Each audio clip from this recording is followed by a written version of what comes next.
Hi, Heather. How are you today? Well, thanks for coming to Tea with Jess. What kind of tea did you bring? I have in my cup of happy black raspberry. Ooh, black raspberry. Oh, well, I Yeah. love that. Yeah, because of course, black raspberries are, something that my characters pick in The Widows. But we're not here to Yeah, talk about the widows. We're here to talk I about you. I don't think that they're black raspberries like they're black raspberry. I think it's Uh, black tea with raspberry tea. oh, okay. Well, you are honest as the day is long. You could have totally gotten away with, I picked some black raspberries and made tea from them. I dehydrated them and then I made tea. So for any folks who might be tuning in now or later, Heather and I go way back. We've been friends Way for back. at least it's 20 years. It's been 20 years. I was trying to figure out whether it was 2004 or 2005. No, it might have been 2003 actually.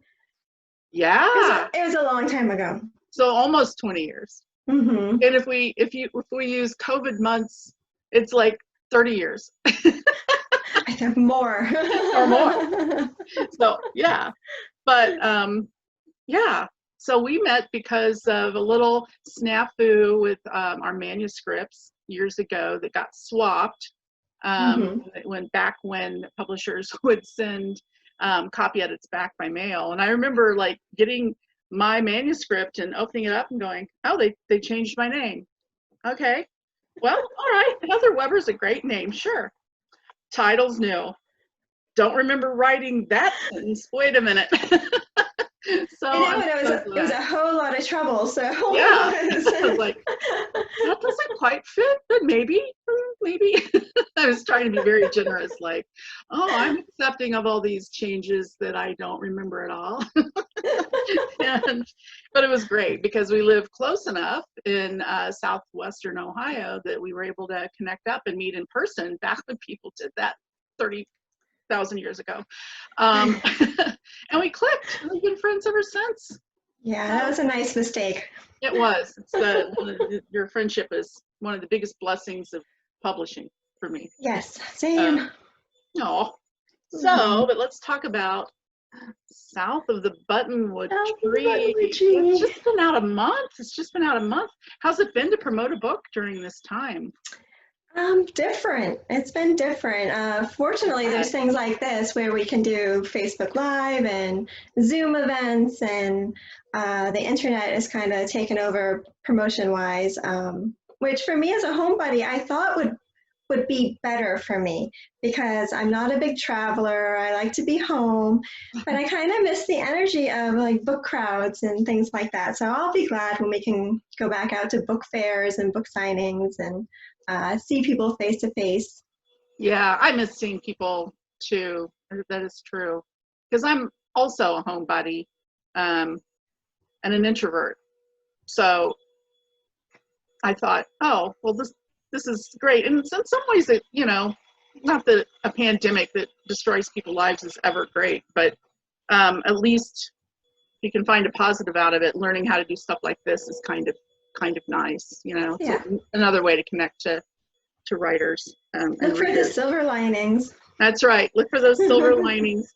So when we first met, you were writing contemporary mystery, and now your current book is magical realism, women's Mhm. fiction. Can you tell us like how did you make the transition that way?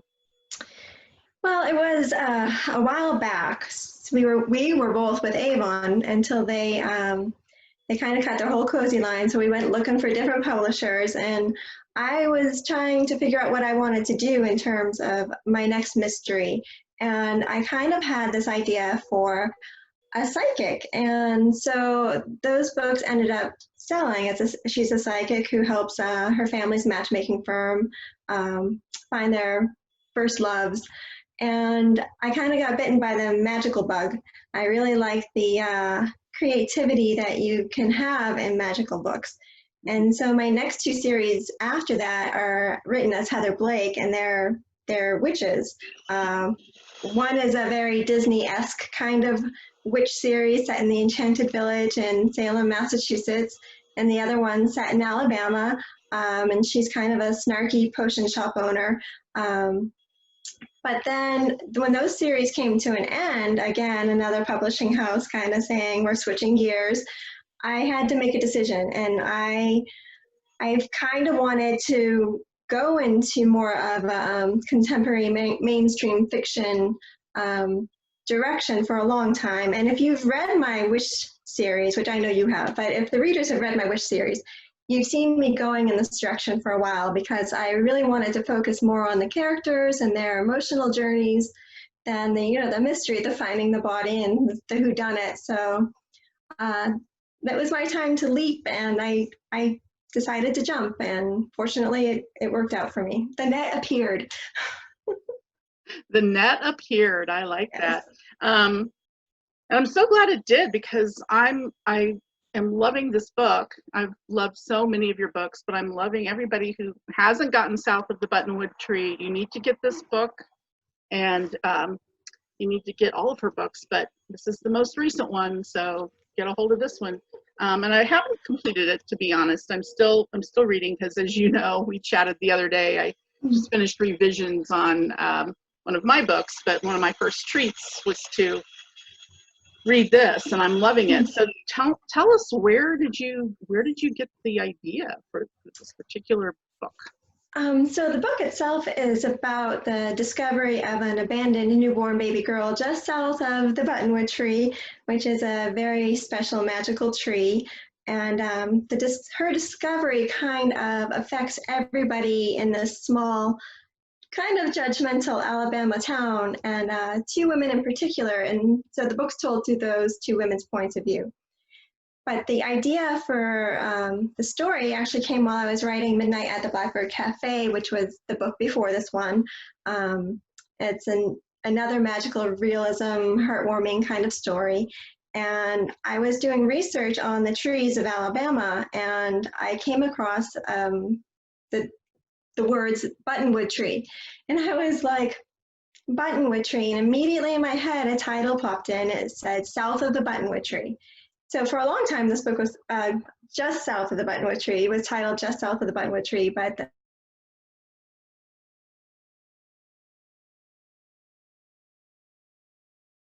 the marketing took the just off of it. Tree, I kind of didn't know, and then I became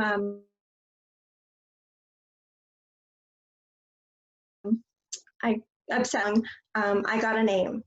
And there's lyrics in there that say, I got a name, I got a name, I carry it with me like my daddy did, but I'm living the dream he kept hid.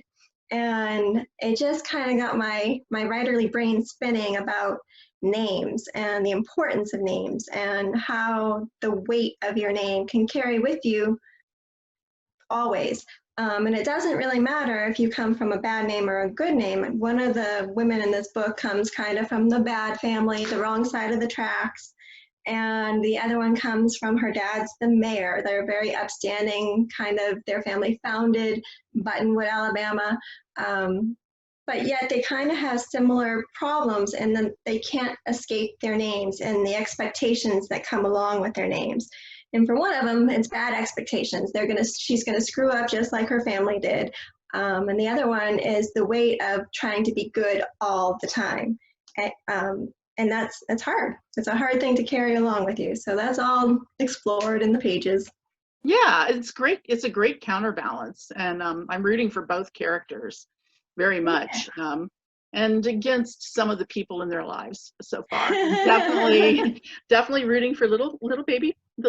I won't give away the name because I don't want to give away too much. I will give away that I found it charming, and we talked about this the other day, that one of the characters can kind of understand how houses and buildings feel. Can you talk about where you got that idea? That's really interesting to me. I think, well, for me, it came when we moved into this current house 7 years ago, and we saw evidence of prior renovations. And as I was peeling wallpaper, I was like, don't worry, house, we're going to put you back together and fix you up. And I just got to thinking how neat it would be if the house could actually answer you. So that kind of little nugget's been in the back of my head. If a house could actually tell you what was wrong with it, oh, I've got termites, or there's bees in the attic, or something like that. It would be kind of nice, and to know kind of the history of where it's been and what it's seen. I like the magic in my books to feel not real, because obviously it's magic, but kind of those whispers that you've experienced it in your life. And I think a lot of people have walked into houses or places where they felt bad energy, and they're like, oh no, we gotta leave this. Especially when you're house hunting, when you walk into a house that it's not for you. And yet you can walk into another house and be like, yes, this is the one. So it's kind of just playing up on those kind of emotions. Yeah, I think we've all had little moments like that. Once I was visiting a school, college, like search visit with our older daughter, and I had this great deal on a like hotel room, and it was in a not great part of that particular town. So I'm not sure how much magic was going on, but we got into the room and we just kind of looked at each other, and we didn't even check out. I was just like, we have to leave now. And I mean, it was broad daylight. There was nobody like at the door with a knife or something. It was just, so I yanked her into the car. She still teases me about this. And I literally made my tires squeal. We left there so fast. I found a different hotel to stay in. And it was this weird moment, but it was like the building or the room was saying, nope. Yeah, and I think it's important to listen to those kind of instincts, but my brain just takes it to the next level. And thankfully it does. Yeah, but it was you who helped me with the buttonwood tree, because I was Jess and I were having lunch one day, and we were sitting there, and I was kind of moaning about this book because I had just started it, and I'm like, I know I want the buttonwood tree gives advice on well, I don't want to spoil the story. The buttonwood tree gives advice, and it's kind of like you ask it questions in a magic 8-ball kind of way, you get your answer. And I was trying to figure out how the tree would give the answer, because it's not a talking tree or anything like that. And Jess looks at me and she says, buttons. I was like, it was perfect because it's the buttonwood tree. So that's how the person asks the tree advice, and down in the hollow of the tree appears a wooden button with the advice on it. Yeah. But in my book, if you don't follow the advice, you get cursed. So yeah. Well, I mean, if a tree's going to go to that much effort to give you, right, exactly, then you better do what the tree tells you to do. So were there any like surprises to you? I mean, it's a real process of discovery to create a novel, and you've shared some of that of, I was struggling with this, and then I realized that this is how I would deal with it. But does anything stand out as like a real challenge or a real surprise to you in writing this particular book? In this one, I really struggled with Blue, who's really the main storyteller in the book. She's the one who finds the baby and is the one who's trying to adopt the baby. With her being single, and in the original manuscript, I had her married, and I didn't like her husband. My editor didn't like her husband. We're like, he's got to go. So you didn't want to just pull him off? No. But it's funny because I knew when I was writing him that he really didn't fulfill any purpose other than being there to help her adopt a baby. And going through the revisions and kind of deleting him, and it really made her character so much stronger to have the struggles as a single woman trying to adopt a baby, and kind of the town wondering if this woman whose family has always been trouble should have a baby, kind of thing. So it was all for the best that it worked out the way it did, but I kind of wish I'd realized it the first go round. Yeah, it's always, let's gotta totally rewrite this section. Yeah. But it is a process of discovery. And I think that's what makes your books very exciting for readers, is that it's, you know, not predictable. Yeah. You're not filling in the paint by I numbers. hope not. I don't Yeah. want to paint by numbers. Yeah. And They're and fresh. for this book, I don't even know if you've gotten to that point yet. It seems like there's kind of the mystery of who's the baby's mother. But and you think that's the mystery that's going to be carried throughout the book, but halfway through you get the twist where it's another mystery altogether. So that was fun to write, because I'm just like, oh, wait till they get to this part, and it's kind of fun. Twists. We love our do. twists, don't we? It's Can you true, tell us we do. what? I'm just gonna quick look. I've yet to figure out how to look at Zoom on my laptop and look at Facebook on my laptop. So if it looks like I'm ignoring you, I'm not. I'm just checking to see if we have any questions from people. But while I'm checking that, what would you like to share, if anything, about what you're working on now? Oh, I just finished a book that's right now called The Lights of Sugarberry Cove, which is set on a lake in Alabama, and it's kind of, again, in the same vein of heartwarming family, love, loss, baked goods. Oh, yes, we've got to talk about the baked goods. Yeah. Because the Sugarberry Cove, which is my shorthand for it, takes place at a bed and breakfast. So I'm starting to think of recipes now to come out with a book next year, and it's the scones and the cinnamon rolls and the savory danishes. And oh my gosh, I know, now I can't wait to go start baking. I have a scone recipe I can send you that I really like. You can put your own twist on it. Yeah. I never mess it up. So it's cream scones. So go figure. So yeah, how did I mean, I know you're a great baker and you love to bake. How did the food aspect kind of work its way as one of the touchstones in your current books?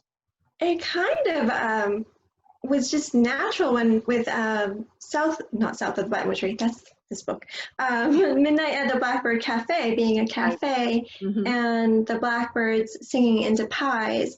So it was kind of a natural tie-in to have the pies and different kinds of pies and things like that. But I really liked adding it to the story. I think everybody, for all the advice you hear about never to talk about food and share your food online and that kind of thing, I really feel like food bonds us together almost. Like everybody has a food story, and that's another thread that runs through The Lights of Sugarberry Cove, or food stories.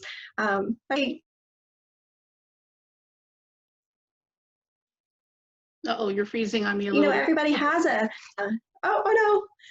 But you're back. So I'm back. So for Buttonwood, it was Lou Bishop, her mom, when she was younger, taught her the benefits of cookie comfort. And they were poor, so it was usually like Bisquick cookies.